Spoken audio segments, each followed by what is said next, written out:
சைட்லேயே மத்தி மீன் வறுவலும் தயாராகிட்டு இருக்கு. அருமையாக இருக்குது மீன். அருமையான மீன் சொல்லிட்டு இருக்காரு. இங்கே பாருங்கள் வெளியில் மாடுகள்லாம் கூட இருக்குது பார்த்துக்கோங்க. மாடுங்க கூட லஞ்சு பிரேக்ஃபாஸ்ட் எல்லாத்தையும் முடிச்சிச்சு. நாங்கள் ஒன்றும் பிரேக்ஃபாஸ்ட் லஞ்சு கூட இன்னும் முடிக்கலைங்க. ஓகே, இந்த மீனுடைய சுவையை பற்றி முதலாவது ரிவ்யூ. இது என்ன மீன்னா மத்தி ஃபிஷ் ஃப்ரை. இதில் வந்து எந்த விதமான ஒரு கெமிக்கல் மசாலாவும் கலக்கப்படல. நாங்கள் வீட்டிலேயே செஞ்ச மசாலா நாங்கள் மட்டும்தான் சொல்லிக்கணும். பட்டு சிக்கன் மசாலா ஆச்சி தான் யூஸ் பண்ணியிருக்கோம். அதை நாங்கள் வெளிப்படையாக எந்த மசாலா யூஸ் பண்ணலன்னு நம்மளுடைய செஃப் சொல்கிறாரு. சரி, ஓகே, இதை பற்றின ரிவ்யூ கொடுக்க போகிறாரு. இது ரொம்ப இதனுடைய மத்தி ஃபிஷ் ஃப்ரை டேஸ்ட் பிடிச்சிருக்கா உங்களுக்கு?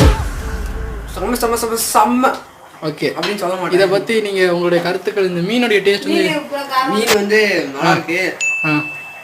சொல்லுங்கள். அடுத்து சுவையாக இருக்குது. ஸ்பைஸாகவும் இல்லை,